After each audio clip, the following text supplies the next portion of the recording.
주신 하나님의 말씀은 누가복음 7장 11절에서부터 16절 말씀입니다. 설교 제목은 긍휼, 거부할 수 없는 슬픈 얼굴입니다. 그 후에 예수께서 나인이란 성으로 가실새 제자와 많은 무리가 동행하더니 성문에 가까이 이르실 때에 사람들이 한 죽은 자를 메고 나오니 이는 한 어머니의 독자요 그의 어머니는 과부라. 그 성에 많은 사람도 그와 함께 나오거늘 주께서 가부를 보시고 불쌍히 여기사 울지 말라 하시고 가까이 가서 그 관에 손을 대시니 맨 자들이 서는지라. 예수께서 이르시되 청년아 내가 내게 말하노니 일어나라 하시매 죽었던 자가 일어나 앉고 말도 하거늘 예수께서 그를 어머니에게 주시니 16절 합독합니다. 시작. 모든 사람이 두려워하며 하나님께 영광을 돌려 이르되 큰 선지자가 우리 가운데 일어나셨다 하고 또 하나님께서 자기 백성을 돌보셨다 하더라. 살아계신 하나님의 말씀입니다. 오늘 설교 제목이 거부할 수 없는 슬픈 얼굴인데요, 그 얼굴이라는 뜻은 우리 순수한 한국말입니다. 얼굴은 한자가 아닙니다. 얼이 지나가는 굴이다, 그런 뜻이에요. 터널, 얼이 지나가는 굴이다. 그 얼이라는 것은 한 인간의 총체적인 그 정신을 뜻하죠. 그래서 다른 말로 하면은 한 인간의 정신이 표현되는 통로다, 그런 뜻이 되겠습니다. 그러니까 한 인간을 보면은 그 얼굴을 보면은 그 사람의 대략적인 전신 상태가 보이고 그 복잡한 그 내부의 그 여러 가지 것들이 대략적으로 얼굴에 표현이 된다, 그런 말입니다. 인정하십니까, 여러분들? 우리 옆에부터 얼굴 한번 봐보세요. 어떤 얼굴인지 한번. 얼굴을 보면 대략 이게 파악이 된대요. 그게 얼굴의 뜻이랍니다. 내가 아는 어떤 목사님이 친구분들하고 같이 이제 어떤 상담 전문가를 초청해가지고 세미나를 한 3일간 한 적이 있다고 합니다. 근데 강사가 와가지고 첫날 강의를 다 끝내고 질문을 받았어요. 근데 나이가 지극하신 목사님 손을 들어서 이야기했답니다. 강사님은 용기와 희망을 주는 그런 상담을 강조하시는데 어째 강사님 얼굴이 그렇게 어둡습니까? 얼굴은 얼이 지나가는 굴이라고 했는데 그렇게 어두운 얼굴 가지고 희망과 감사와 용기를 이야기하면 상담이 되겠습니까? 그렇게 이야기하셨대요. 그러니까 강사 목사님 얼마나 당하셨겠어요. 그래서 어색하게 이제 이게 세미나가 끝난 거예요. 그 다음 날이 됐는데 그 다음 날 아침 첫 시간에 강사 목사님이 자신의 얼굴에 대해서 사과를 했대요. 이제까지 내가 너무 어두운 얼굴을 하고 있었던 것 같습니다. 미안합니다. 저는 그 이야기를 듣고서 강사 목사가 얼굴이 어둡다고 이야기하는 사람이나 또 그 이야기를 듣고 자기 얼굴에 대해서 사과를 하는 사람이나 참 대단한 사람들이다라는 그런 생각이 좀 들었습니다. 지난 20세기에, 지금 21세기인데 지난 20세기 100년 동안에 사람의 얼굴, 특히 유명 인사의 얼굴 표정을 가장 잘 잡아낸 사람이 캐나다의 사진작가인 요세프 카시입니다.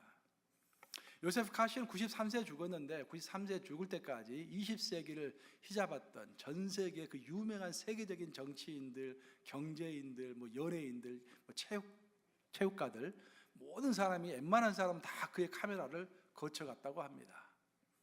2차 대전이 한참이던 1941년도 12월 달에 영국의 윈스턴 처치 수상이 캐나다를 방문했습니다. 그래서 캐나다 총리실에서는 카시에게 그 윈스턴 처칠의 그 인물 사진을 찍을 수 있는 기회를 준 겁니다. 그래서 이제 카시가 인물 사진을 찍으려고 이제 처칠의 사진을 찍으려고 이제 총리 공간으로 갔어요. 총리 공간 중에서 가장 넓은 방을 골라가지고 거기 있는 물건을 다 치우라고 했습니다. 물건이 아무것도 없어요. 의자만 하나 딱 남겨놓습니다. 그리고 거기를 조명을 굉장히 밝게 해놨어요. 처칠이 사진을 찍으려고 딱 와서 보니까 굉장히 공간이 넓고 또 이렇게 밝거든요. 기분이 좋았습니다. 이 전쟁 아니라고 머리가 팍 복잡한데 이제 탁 트인 공간에서 이렇게 밝게 있으니까 기분이 좋아가지고 활짝 웃었습니다. 그 처칠 하면 항상 뭐가 생각납니까? 파프 담배가 생각나잖아요. 파프 담배를 딱 물고서 만면에 웃음을 띄우고 편안한 마음으로 안락 의자에 착 앉았습니다. 카시가 사진을 찍기 시작합니다. 몇 장을 찍더니 딱 사진을 멈춥니다. 그리고 처칠에게 가더니 아무 이야기도 없이 그냥 처칠의 입에 있는 파이프 담배를 딱 빼냈습니다. 처칠이 너무 화가 나가지고 아니 뭐 이런 놈이 다 있나 그렇게 속으로 생각했겠죠. 그래서 화가 나가지고 얼굴을 깊게 찡그리고 고개를 탁 쳐들면서 카시를 보고 눈을 부릅뜨고 막 한 소리를 막 하려고 손을 부르르 떨고 있는데, 그때 카시가 그냥 셔틀을 한 10번을 탁 밀었다는 거 아닙니까? 그래가지고 그 유명한 포효하는 사자라는 그 처칠의 그 사진 있지 않습니까? 눈 푹 뜨고 있는 사진, 그 사진이 그렇게 해서 나온 것입니다. 그 카시가 지금 찍은 사진들이 전부 다 여기 뉴욕의 현대미술관 가면은 전시가 많이 돼 있어요. 그 메트로폴리탄 박물관에도 이렇게 전시가 돼 있고. 근데 나중에 이제 카시가 사진을 다 현상하고 나서 처칠이 처음에 찍었던 사진 있지 않습니까? 만면의 웃음을 인자하게 이게 웃고서 딱 찍었던 사진하고 나중에 눈을 부릅뜨고 찍은 사진을 두 개를 딱 보여줬어요. 처칠이 깜짝 놀랐다는 거 아닙니까? 자기가 인자하게 보이려고 만면 웃음을 띄고 쫙 이렇게 찍은 사진은 복덕방에서 장기를 두고 있는 영락 없는 평범한 노인의 모습입니다. 그냥 그런 노인의 모습이에요. 근데 눈을 부릅뜨고 있는 그 모습은 정말 천하의 히틀러도 어떻게 할 수 없는, 그 누구도 건들 수 없는 대영 제국을 이끌고 2차 대전을 하기에 전혀 부족함이 없는 그런 인물의 모습이 탁 나왔던 것입니다. 그 모습이 미국의 라이프 잡지에 딱 실으면서 전 세계에 딱 퍼지면서 와, 우리가 처치만 따라가면 2차 대전을 승리할 수 있겠구나라는 그런 영감을 주었다라는 그런 유명한 이야기가 있습니다. 60년 동안 무려 5만 장 이상의 인물 사진을 찍었던 카시는 이런 유명한 말을 남겼습니다. 모든 사람에게는 자신도 모르는 자신의 얼굴이 있다. 우리 모든 사람에게는 자기도 모르는 자기 얼굴이 있다라는 거예요. 사랑하는 여러분, 하나님 우리 각자에게 주신 독특한 내 얼굴, 독특한 내 인생, 독특한 내 달란트, 감사하면서 누리는 우리가 되어야 할 줄로 믿습니다. 아울러서 정말 우리에게 하나님께서 독특한 얼굴을 주셨고 독특한 인생을 주셨고 무엇보다 독특한 달란트를 주셨는데, 그것이 나만을 위해서 쓰이는 것이 아니라 하나님의 나라를 위해서 또 이 세상을 위하여 쓰여야 할 줄로 믿습니다. 철학자 레비나스, 요즘에 레비나스가 아주 각광을 받고 있는데 한국에서 특별히 레비나스가 많이 이렇게 언급이 되고 있다고 누가 그러더라고요. 말 들어보니까. 사실 철학자 레비나스가 이런 말을 했습니다. 얼굴 중에서 가장 거부할 수 없는 얼굴은 슬픈 얼굴이다. 오늘 제가 그래서 내가 오늘 설교 제목을 거부할 수 없는 슬픈 얼굴이라고 한 겁니다. 인간이 갖고 있는 얼굴 중에서 우리가 가장 거부할 수 없는 얼굴은 슬픈 얼굴이다. 그리고 그 슬픈 얼굴은 바로 하나님의 얼굴이다. 이게 무슨 말인가? 슬픈 얼굴은 우리가 어떻게 병들었을 때, 우리가 굶주릴 때, 우리가 목마를 때, 우리가 억울한 누명을 쓰고서 감옥에 갇힐 때, 우리가 나그네 되고 이방인 되고 저 미국에서 이민자 되어서 마이너리티의 삶을 살고 있을 때 짓는 표정이 바로 슬픈 얼굴이다라는 거예요. 그리고 그 슬픈 얼굴 가운데 하나님이 함께 하신다라는 것입니다. 우리가 구약을 읽어보고 신약을 읽어보면 가난한 자, 상처 입은 자, 꺾인 자, 그들과 항상 함께 하시는 하나님의 마음이 드러나지 않습니까? 그래서 그 슬픈 얼굴을 가진 자에게 하나님이 함께 하신다. 그래서 그 슬픈 얼굴은 곧 하나님의 얼굴이다. 그 슬픈 얼굴을 볼 때마다 우리는 하나님의 계명을 기억하게 되고 하나님의 본 모습을 보게 된다라는 그런 이야기인 것입니다. 마태복음 25장 35절과 36절에 그런 이야기가 나왔죠. 우리 한번 같이 읽어볼까요? 마태복음 25장 35절과 36절 시작. 내가 줄일 때 너희가 먹을 것을 주었고 목마를 때 마시게 하였고 나그네 되었을 때 영접하였고 헐벗을 때 옷을 입혔고 병들었을 때 돌보았고 옥에 갇힐 때 와서 보았느니라. 이 장면은 이제 재림 예수님이 먼 훗날에, 지금 아니 먼 훗날에 이제 우리를 심판하실 때 이런 말씀하신다 그런 말씀입니다. 예수님이 우리를 심판하실 때 내가 줄일 때 너희가 나에게 먹을 걸 주었고 내가 목마를 때 마실 것을 주었고 내가 나그네 될 때 내가 돌보았고 내가 헐벗었을 때 내가 나를 영접하였고 또 내가 병들었을 때 돌보았지 않느냐. 그러니까 의인들이 깜짝 놀라가지고 아니 예수님 우리가 언제 당신에게 먹을 것을 줬고 입을 것을 줬고 당신이 병들었을 때 돌보았고 당신이 옥에 갇혀 있을 때 돌아보았습니까? 우리는 그런 적 없습니다. 그때 예수님이 하신 말씀이 유명한 말씀하시죠. 내 형제 중에 지극히 작은 자 하나에게 한 것이 바로 나에게 한 것이다. 그렇게 말씀하세요. 그래서 지극히 작은 자, 우리 가운데 이렇게 많은 이 사람 가운데 지극히 작은 자가 한 명이 있다고 한다면은 그 지극히 작은 자는 슬픈 얼굴을 가진 자입니다. 뭔가 고통스럽고 힘들어서 마음이 깨어지고 경제가 어렵고 어떤 미래에 대한 소망이 없고 그런 깨진 마음을 가진 사람이에요. 그 사람이 그 슬픈 얼굴을 가진 그 마음이 깨진 사람이 가장 지극히 작은 자입니다. 그 작은 자에게, 그 슬픈 자에게 했던 그 어떤 것이라도 다 나에게 한 것이다라고 예수님은 말씀하시는 것입니다. 그 슬픈 얼굴을 가지게 된 자에게 우리가 자비를 베풀면은 그것이 곧 하나님께 우리가 자비를 베푸는 것이다라고 명확한 교훈을 주시는 것입니다. 오늘 본문은 외아들을 잃고서 정말로 슬퍼하고 있는 과부에 관한 이야기입니다. 과부 하면은 오늘날에 뭐 과부 아무것도 아니죠. 옛날에 똑같죠. 뭐 오늘 남편이 죽어도 오히려 더 잘 살 수도 있죠. 뭐 큰 문제 없죠. 이것도 이상한데 말이 잘못 났습니다. 전혀 지장이 없습니다. 그런데 옛날에 예수님 시대의 과부는요 참 힘들었습니다. 왜냐하면 그 당시에는 이제 남성 위주의 사회였기 때문에 모든 것이 남성이 공급해주고 보호해주지 않으면 여성은 살아갈 길이 없었습니다. 여자가 이 땅에서 태어나면 아버지를 바라보면서 아버지의 보호하에서 살아야 했고, 그 아버지가 돌아가시면 큰오빠 그늘 밑에서 보호를 받으면서 살아야 했고, 또 시집가서는 남편의 그늘 아래에서 보호를 받으면서 살아야 했고, 그 남편이 죽으면 그 아들 밑에서 아들의 보호를 받으면서 살아가야 했던 것이 과부의 인생입니다. 특별히 예수님 시대에는 재산을 상속할 때 여자들에게 상속해 주지 않았어요. 남자들에게만 재산을 상속했습니다. 그래서 남편이 죽을 때 특별히 내 아내에게는 이 정도의 몫을 줘라라고 유산을 유언으로 남겨놓지 않는 이상은 아내는 가지는 것이 아무것도 없습니다. 그래서 우리 부인들은 평상시 잘해줘야 돼요. 남편이 죽을 때 유산을 이렇게 쭉 남겨놓을 수 있도록 이렇게. 근데 이제 오늘 본문을 보시면 아마도 이제 오늘 본문에 나오는 과부의 경우에도 남편의 모든 유산이 아마 외아들에게로 돌아갔을 것입니다. 그래서 이 과부에게 있어서 이 외아들은 보통 외아들이 아니라 자신의 인생의 방패요, 자신의 인생의 의지요, 자신의 인생의 기쁨이었을 것입니다. 근데 그 외아들이 죽은 거예요. 그 외아들도 갑자기 죽음으로 인해서 외아들의 유산은 자연스럽게 자신에게로 돌아오는 것이 아니라 죽은 남편의 형제들에게로, 남자 형제들에게로 그 재산이 다 돌아가게 되어 있었던 것입니다. 이로써 외아들을 잃어버린 이 과부는 첫째로 자신이 정말로 사랑하고 의지하고 기쁨의 대상이었던 그 아들 하나가 없어져 버리는 것이고, 영원히 없어져 버리는 것이고, 두 번째로는 그에게 유일하게 남아있던 사회적 보호막이 사라지는 그런 극심한 충격이었을 것입니다. 얼마나 슬픕니까? 사람을 잃어버리는 것도 슬프고, 자신이 이제 어떻게 누구를 의지하고 살아갈 사람이 없는 것입니다. 막막한 것입니다.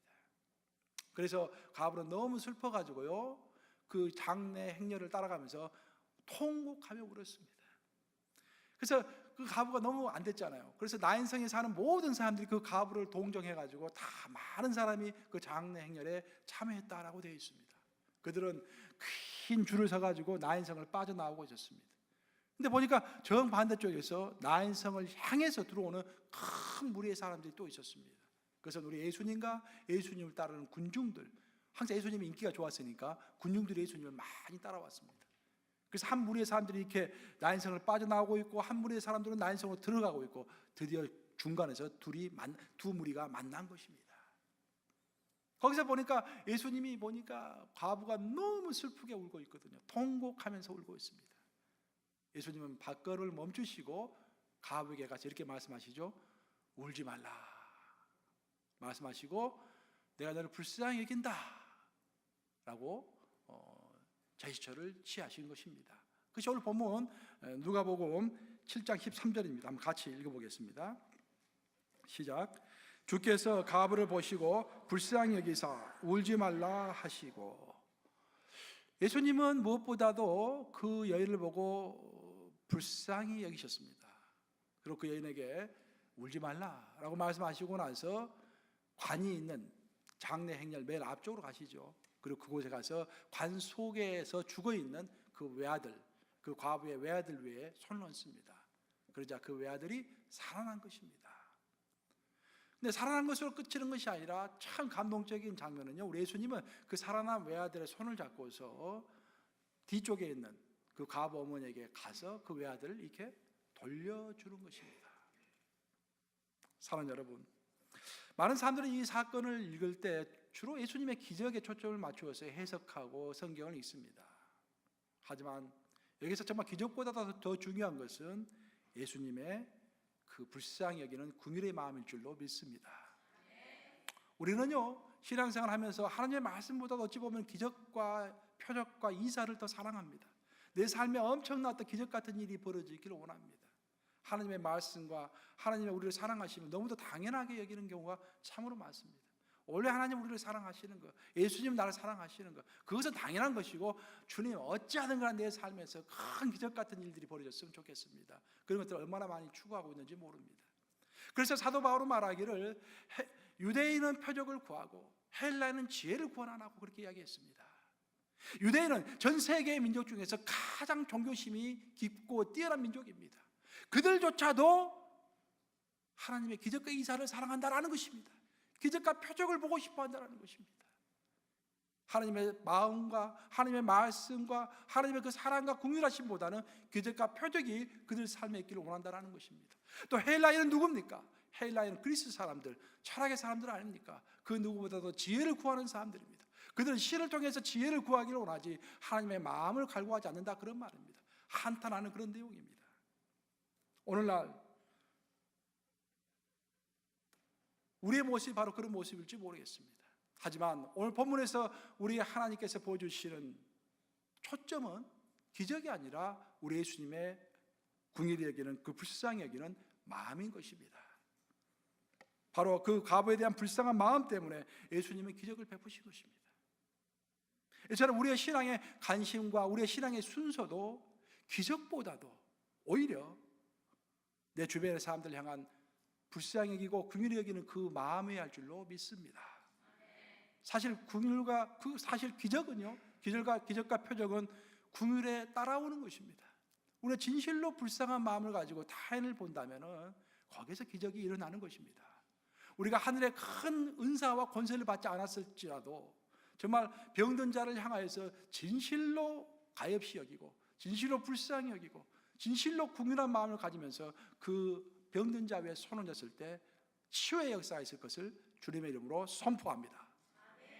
우리는요, 불쌍한 마음을 가지는 것이 첫째입니다. 긍휼한 마음을 가지는 것이 첫째입니다. 우리가 왜 다른 사람을 지적하고 다른 사람들에게 이렇게 해라 저렇게 해라 하지만 그 말이 몇 개 들어가지 않는 이유가 무엇이겠습니까? 다른 사람 지적하기 전에 내 마음속에 정말로 그를 불쌍히 여기는 마음이 있는가? 그의 인격을 존중하는 면이 있는가? 정말 그를 사랑하고 있는가? 그것이 되지 않는 상태에서, 존경하지 않고 사랑하지 않고 불쌍히 여기지 않는 상태에서 그 무슨 말을 한들 그 말이 그 영혼으로 안으로 들어갈 수가 있겠습니까?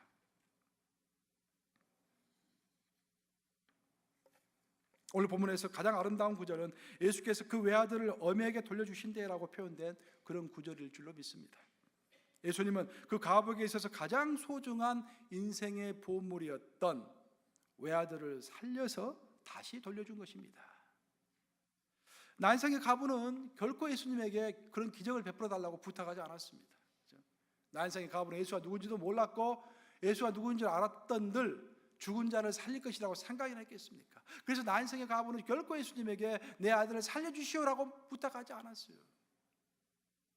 하지만 예수님께서는 자발적으로 그 사회에서 가장 미천한 한 여인에게 다가서서 그 여인을 위해서 기적을 위한 각본을 지으시고 연출을 하시고 아들을 살린 후에 그 살린 아들을 손을 잡고 그 어미에게 인수인계까지 해주는 감동까지 만들어내신 것입니다. 각본을 쓰시고 연출하시고 감동까지 다 예수님께서 자발적으로 하신 것입니다. 이 기적을 체험한 과부의 기쁨이 얼마나 컸겠습니까, 여러분? 기적을 전혀 예상하지도 못했는데, 죽은 아들이 살아날 것이라고는 0.001%도 생각하지 않고 있었는데 아들이 살아나서 자기에게로 돌아왔을 때 그 기쁨이 얼마나 컸겠습니까? 울며 통곡하며 그 슬픔에 젖어 있었던 그 얼굴이 정말로 기쁜 얼굴로 변했을 때 그 모습을 보신 또 우리 예수님의 마음은 얼마나 기뻤겠습니까? 우리는 가끔씩 그렇게 고백하지 않습니까? 예수님의 영광을 위하여, 하나님의 영광을 위하여 신앙생활을 한다. 하나님의 영광을 위해서 하는 일이라는 것이 무엇일까?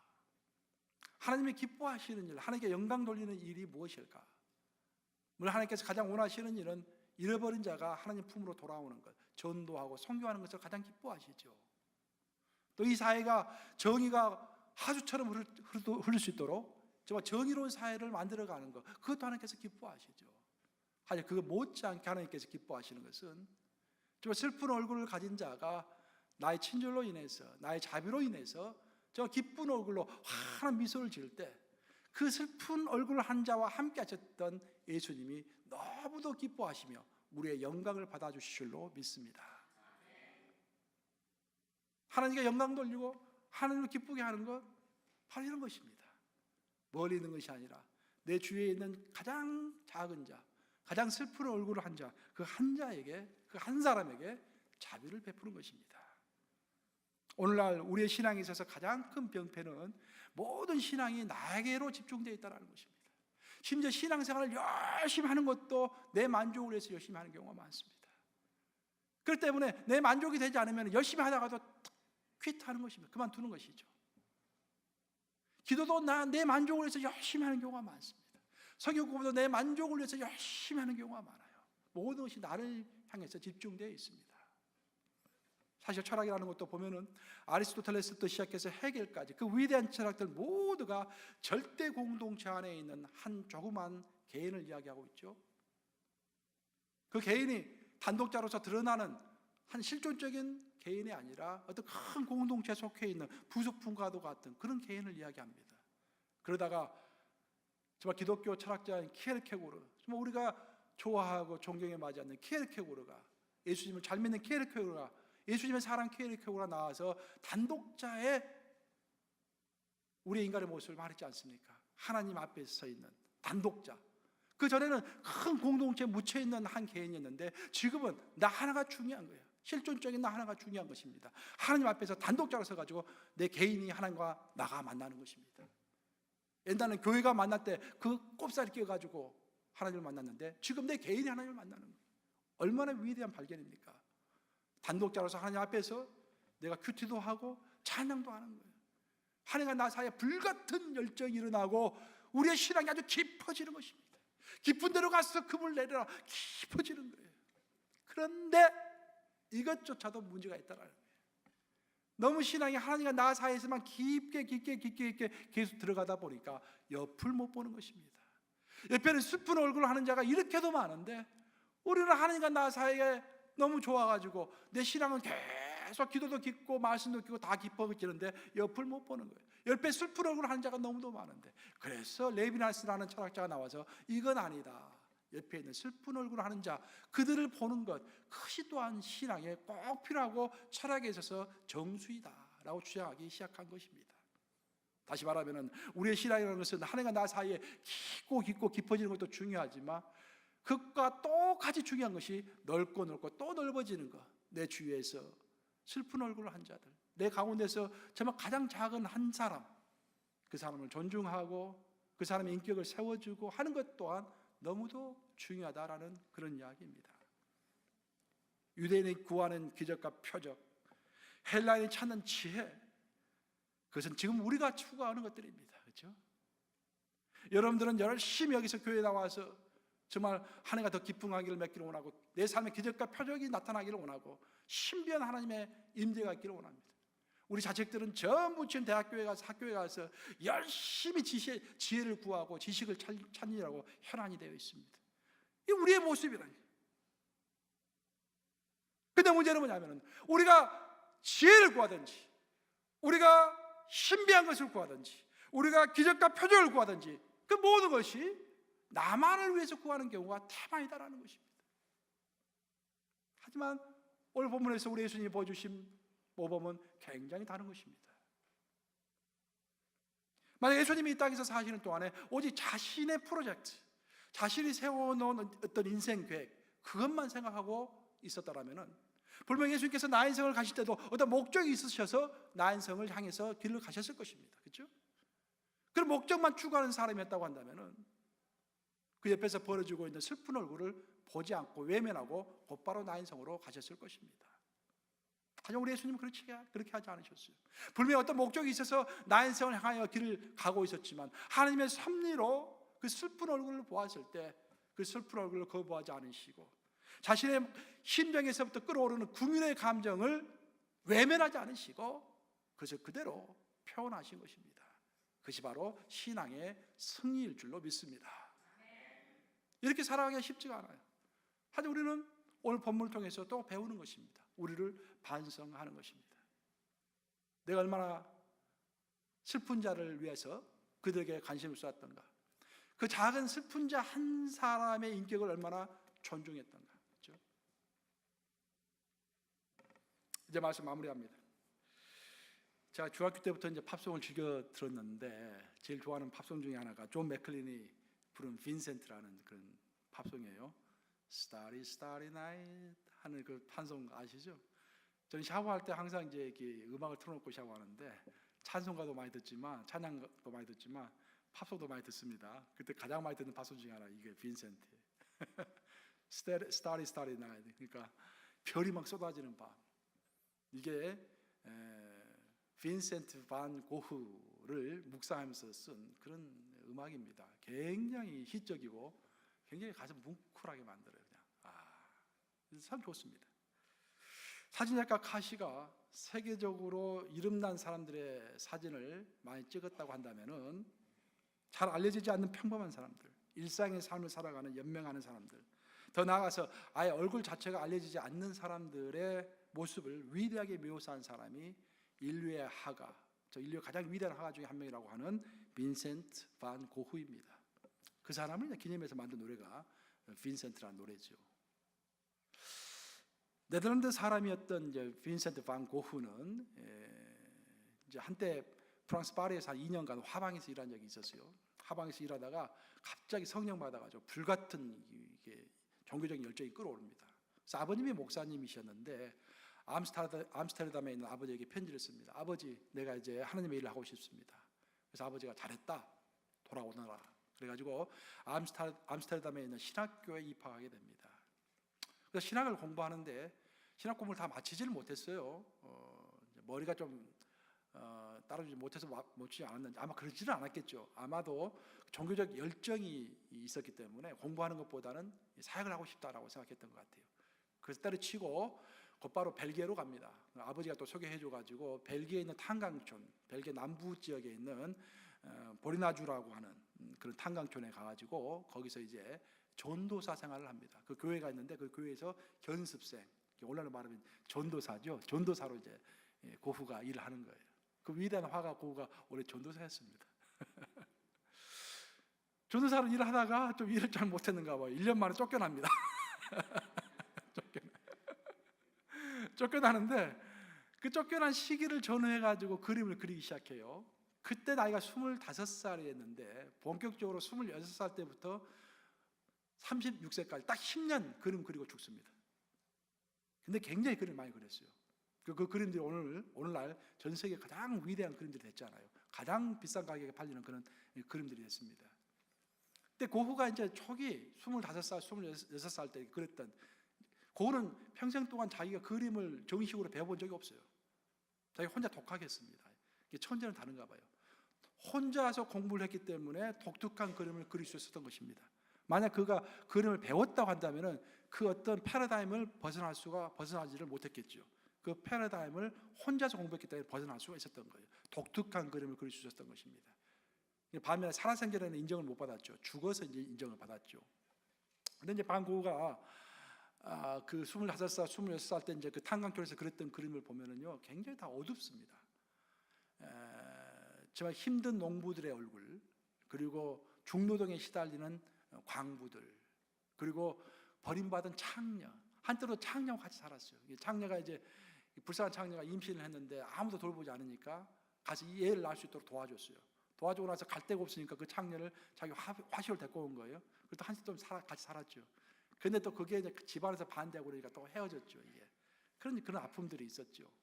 또 보면은 쉬지 않고 손과 발을 계속 움직여야만이 먹고 살 수 있는 직물공들, 그런 사람들 얼굴을 주로 그린 거예요. 근데 내가 고흐의 작품 중에서 볼 때마다 눈물이 나는 작품이 하나 있습니다. 석탄을 등에 이고 길을 가고 있는 광부의 아내들이라는 그런 그림이에요. 그림 보면은 이제 그 탄광촌에 있었잖아요. 탄광촌에서 이제 그 광부들이 석탄을 캐고 나서 이렇게 좀 좋지 않은 것도 다 버리지 않습니까? 버리면은 그 아내들이 이제 다 와가지고 그 중에서 그나마 좀 쓸만한 것들 있잖아요. 그걸 고릅니다. 그래가지고 한겨울에, 굉장히 추운 한겨울에 옷을 두껍게 입고 광부들의 아내들이 그 석탄을 짊어지고 등에 짊어지고 길을 걸어갑니다. 근데 너무 무거워가지고 90도, 허리가 90도 각도로 딱 꺾여 있어요. 이렇게 하고 갑니다. 90도 각도 딱 꺾여 있어요. 하늘을 볼 수 없는 것입니다. 남편들은 갱도에 들어가 있기 때문에 하늘을 볼 수 없고, 그 아내들은 석탄을 날려하기 때문에 하늘을 볼 수 없는 그런 존재들입니다. 근데 그 그림을 보면 놀라운 것이요, 하늘 색깔하고 땅 색깔이 똑같습니다. 왜?